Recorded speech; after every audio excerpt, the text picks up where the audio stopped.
मीनू जैन जी, ये मोटा मोटा तो अनुमान सभी को है कि गोदी मीडिया क्या खेल खेलेगा। लेकिन आपको क्या लगता है, जो बातें वो बोलेंगे, जो सुधीर चौधरी बोलेंगे, जो इस तरह के तमाम लोग बोलेंगे, माहौल बनाएंगे, नफरत का माहौल बनाएंगे, सत्ता की चाकरी का माहौल बनाएंगे, जनता के बीच में उसका मैसेज किस तरह जाएगा? जनता क्या स्वीकार करेगी? संजय जी, 2024 में हमारा जो गोदी मीडिया है वो गोदी मीडिया से 10 कदम और आगे बढ़ के रेडियो रवांडा बन जाएगा पूरी तरीके से। रेडियो रवांडा को भी आगे छोड़ के आगे निकल जाएगा। मीनू क्योंकि जी, ये मीनू जो जी जरा, मीनू जी दर्शकों को बता दीजिए रेडियो रवांडा है क्या, लोगों को पता नहीं होगा। जी हाँ जी, ये रेडियो रवांडा, रवांडा एक कंट्री है अफ्रीका में, अफ्रीका कॉन्टिनेंट में, अफ्रीका महाद्वीप में एक रवांडा कंट्री है। वहां पे दो जातियां हैं, जनजातियों का ही देश है वो। उसमें हुतू और तुत्सी दो जातियां हैं। तो तुत्सी वहां पे अल्पसंख्यक है। तो हुतू और तुत्सी के बीच लगातार संघर्ष चलता रहता है। तो वहां पे इस हद तक आपस में भिड़वाया गया है दोनों जातियों को 90 के दशक में, कि जिस तरीके से आज हमारे देश का माहौल हो रहा है, सेम वही माहौल। लिंचिंग होती थी तुत्सी जो अल्पसंख्यक लोगों की है, जो लिंचिंग करने वाले लोग थे उनको ग्लोरीफाई किया जाता था, मान सम्मान किया जाता था। इवन जो रेडियो रवांडा है वो अपने रेडियो से टेलीकास्ट करता था, लोगों की लिस्ट टेलीकास्ट की जाती थी। क्योंकि तुत्सी हाइट में ज्यादा होते थे हुतू लोगों से, तो उनको ये कहा जाता था रेडियो से कि लंबे पेड़ काटने हैं आज 100। तो ये इतनी भाषा गंदी बोली जाती थी। और इवन तुत्सी महिलाओं को ये कहा जाता था कि ये हुतू लड़कों को प्रेम जाल में फंसाती है।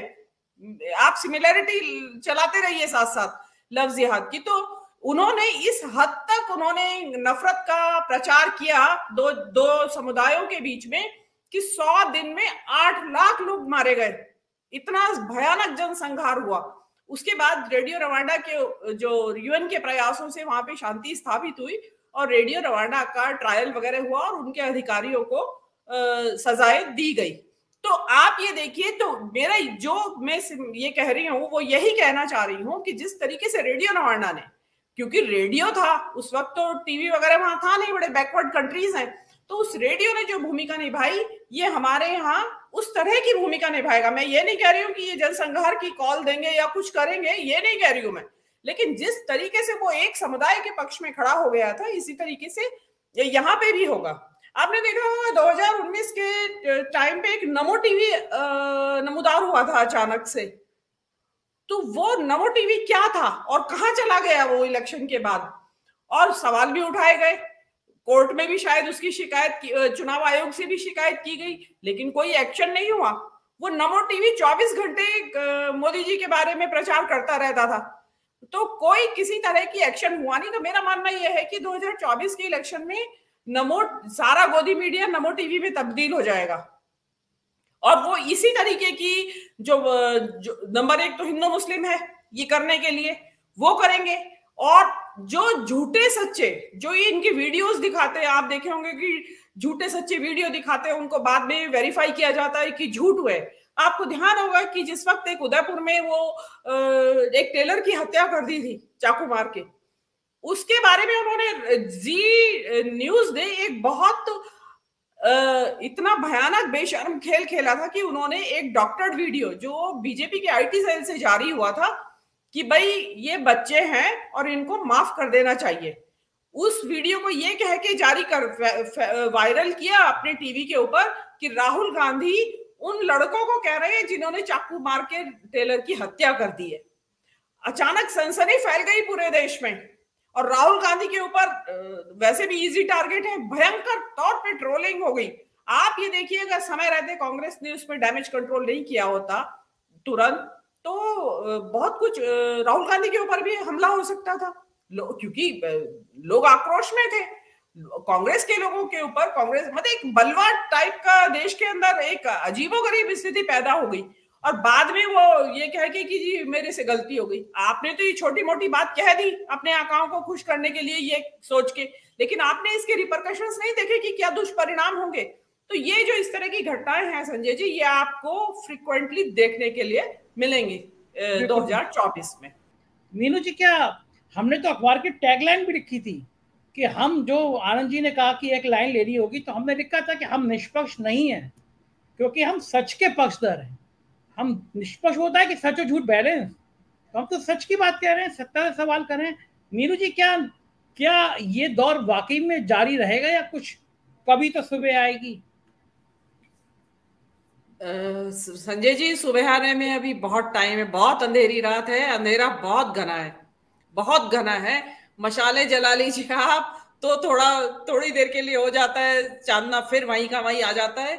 बहुत बड़े जो अंधकार फैलाने वाले लोग हैं वो बड़ी ताकत के साथ खड़े हुए हैं, और आप जैसे आनंद वर्धन जी जैसे और ये धनंजय जी जैसे जिन लोगों की चैनल्स चल रहे हैं यूट्यूब पे, वो एक जुगनू की तरह टिमटिमा रहे हैं और देश को एक आशा दे रहे हैं कि भाई उम्मीद की किरण अभी टिमटिमा रही है, अभी टनल के जो सुरंग है उसके आखिर में रोशनी दिख रही है। वहां तक कब पहुंचेंगे वो एक टाइम बताएगा। और ये जो जिन इलेक्शंस की हम बात कर रहे हैं 2014-24 की, उसमें आपके जो यूट्यूब चैनल्स है वो एक बहुत बड़ी भूमिका अदा करेंगे।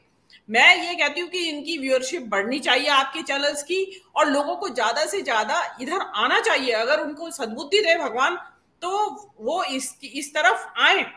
रही बात ये जो आपने कहा कि भाई हमने, जो आनंद वर्धन जी ने भी कहा कि भाई हाँ, मैं इस वक्त एक जिम्मेदार नागरिक के तौर पे खड़ा हूं, मैं पत्रकार बाद में हूं, तो मैं तो इसीलिए अपने नाम के साथ अपने पब्लिकली यहाँ पे पत्रकार नहीं लिखती हूँ। मैंने इंटेंशनली बोल दिया था कि आप मुझे राजनीतिक विश्लेषक लिखिए, क्योंकि आज की जो वोकेबलरी है या जो आज जो हमारे यहाँ चल रहा है उसमें राजनीतिक विश्लेषक का मतलब यह है कि आप गवर्नमेंट के विरोध में 100% खड़े हैं। तो आप एक पक्ष पे खड़े हैं, वो पक्ष, मैं किसी पार्टी के पक्ष में नहीं खड़ी हूं, लेकिन मैं सामाजिक न्याय और जनहित के पक्ष में खड़ी हुई हूं और मैं उसी पे बोलूंगी। तीसरी बात, ये फिल्म के बारे में आया कि दीपिका पादुकोण की बात जो आई, आवाज आ रही है इसे मेरी?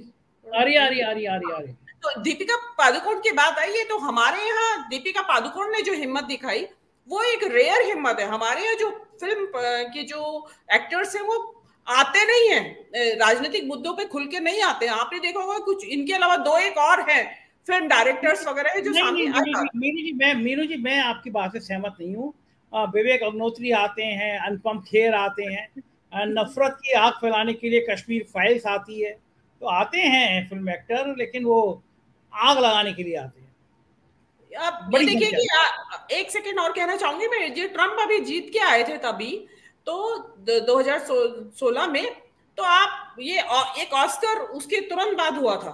ऑस्कर में मैरिल स्ट्रीप ने खुले आम ट्रम्प के नीतियों की आलोचना की थी ऑस्कर के मंच से, और दुनिया ने उस बात को सराहा था कि उसने भी यही कहा था कि हम एक्टर्स बाद में, हमारी जिम्मेदारी है एक देश के प्रति, और क्यों नहीं होना चाहिए एक एक्टर का या जो अभिनेता हैं उनका एक स्टैंड क्यों नहीं होना चाहिए, पॉलिटिकल स्टैंड होना चाहिए।